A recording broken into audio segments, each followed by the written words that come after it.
What's up, everyone? Welcome back to the MMA Zone. Today, let's get started with Michael Chandler joins lists of fighters not buying Islam Makhachev's hype. Although streaking lightweight prospect Michael Chandler is in the midst of preparing for his UFC 281 showdown with Dustin Poirier, the former Bellator MMA champion is keeping a close eye on October's showdown for the vacant lightweight title. On October 22nd, former champion Charles Oliveira will look to reclaim the 155-pound title once again when he squares off with Islam Makhachev in a pivotal clash set to headline UFC 280 in Abu Dhabi. Ahead of that fight, Makhachev has remained the betting favorite. Despite that, many have predicted Oliveira will be too much for the Team Khabib protege in his first test against a top-ranked lightweight. With just about a month to go until the pair step into the octagon, Oliveira's former opponent Michael Chandler has given his prediction for how he thinks things will shake out at 155 pounds. During a recent sit-down with MMA Fighting, Chandler explained why he isn't confident in Makhachev's chances, saying, "Nothing against Islam, like you said. You say he's great. You say he looks, he looks unbeatable at times, but dadgum, he hasn't really fought anybody. That's really the truth. He beat number 14, and then he beat Dan Hooker, who was on a 3 or 4 fight losing streak." The comments unsurprisingly didn't sit too well with Ali Abdelaziz, who fired back at Chandler in a tweet where he pointed out the fact that Chandler is 2-2 in the UFC. With Chandler vs. Poirier set to be a #1 contender fight fans could very well see the stars align for a Makhachev vs. Chandler showdown in the octagon sooner rather than later, with tensions rising. With time winding down before both sets of bouts, we want to hear from you. Give us your predictions for Oliveira vs. Makhachev and Chandler vs. Poirier down below. Sean O'Malley surprised at odds ahead of UFC 280. When Sean O'Malley steps into the octagon against Peter Yan in October at UFC 280, he will do so as an underdog. The bout will see O'Malley fight as the underdog for the first time in his UFC career. Given that Sugar Sean has been the favorite in 9 straight fights, he's not too familiar with the role of the underdog. He spoke to Helen Yee in a recent interview about the bout and the predictions he's been seeing from fellow fighters, saying, "I think if you ask the smartest guys, the best fighters in the world, what do you guys think? They're like, oh, I don't know, it's a tough one." But you ask the casuals and it's like, oh, Peter's going to smoke him. He's, 3-1 underdog or whatever. But I think I'm a little surprised. But I kind of get it from other people's perspectives. But, I believe I'm better than Peter Yan, and I believe I'm going to go out there and beat his ass, so. At the time of writing, O'Malley is currently plus 325 betting underdog with just about a month to go until the showdown. For the number 12 ranked bantamweight, the opportunity to fight the former interim champion could very well see him shortcut a stacked 135-pound division.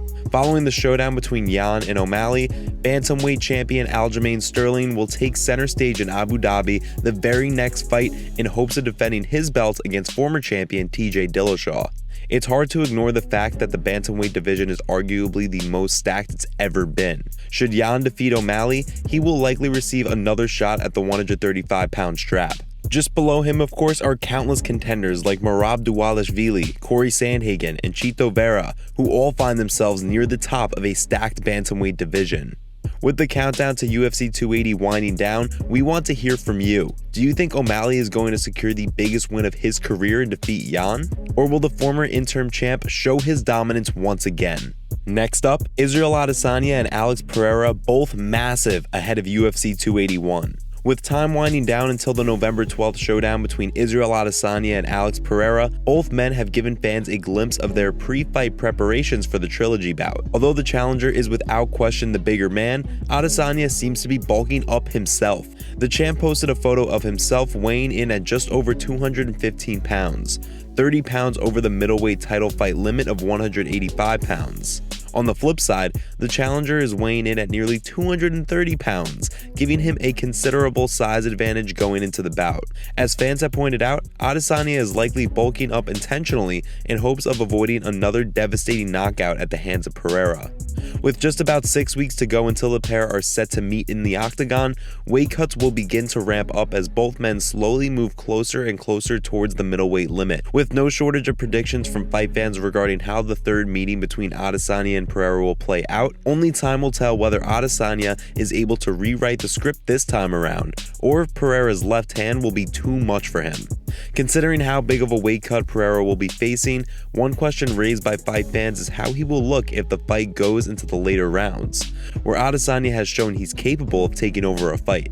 Even though we have some time to go before UFC 281, we want to hear from you. Do you think Pereira's weight cut will hurt him the longer the fight goes on? Or will the third meeting between the two play out like the first two? Give us your thoughts in the comment section down below, and before we continue, make sure you give that like button some love and be sure to subscribe to the MMA Zone for all of the latest news. Conor McGregor's big money move in jeopardy. It's no secret that the former two-division UFC champion Conor McGregor has grown into quite the successful businessman, with his now famous Proper 12 brand recently being acquired by Proximo Spirits for nearly $600 million last year, and his Black Forge Inn becoming a staple in Dublin. McGregor has enjoyed considerable success in the world of business. Unfortunately for the champ, his latest endeavor is now in jeopardy. Just this week, the Dublin City Council shot down Team McGregor's plan for a massive property site due to an outbreak of Japanese knotweed in the area. The notorious plant can wreak havoc on foundations and significantly weaken structures, making it unsuitable for developers. This will put a halt on Team McGregor's plans to open up a massive site in the Dublin 12 area, which would include hundreds of apartments to go along with several restaurants and shops. Before the group moves forward with the proposed plans, they will have to outline the steps they plan to take in order to eradicate the knotweed. The news comes in the midst of McGregor's planned return to the octagon in early 2023, where the former champ will look to make his comeback following a brutal shin injury sustained in his trilogy bout with Dustin Poirier last year. Stay tuned for updates as they become available.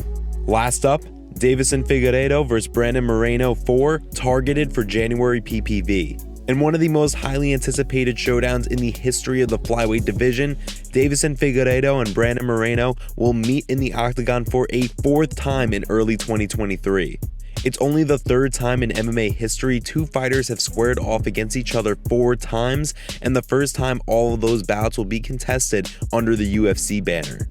Reports this week indicated that on January 21st at UFC 283, Moreno and Figueiredo will once again meet for the flyweight title. The title unification bout will come on the heels of Moreno defeating Kai Kara France in an interim title fight earlier this summer in a closely contested affair that saw both men find success before Moreno landed a brutal body kick in the third round. On the flip side, Figueiredo hasn't fought since he defeated Moreno at the start of 2022 via unanimous decision. The bout went the distance and proved to fight fans that Figueiredo has no trouble going full 5 rounds despite the fact that he cuts a significant amount of weight to make 125 pounds. The pair first fought at UFC 256, where Figueiredo retained the flyweight championship after fighting to a draw.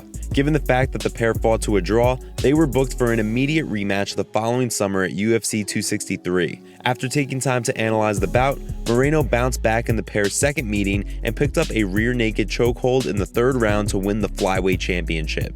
Considering the fact that Figueiredo had been the sitting champion, the UFC booked an immediate trilogy fight for UFC 270 that saw the pair fight to a 5-round decision once more.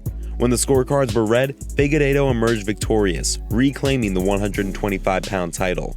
When the two meet inside the octagon in January, who do you think wins the tetralogy bout? Give us your predictions in the comment section down below.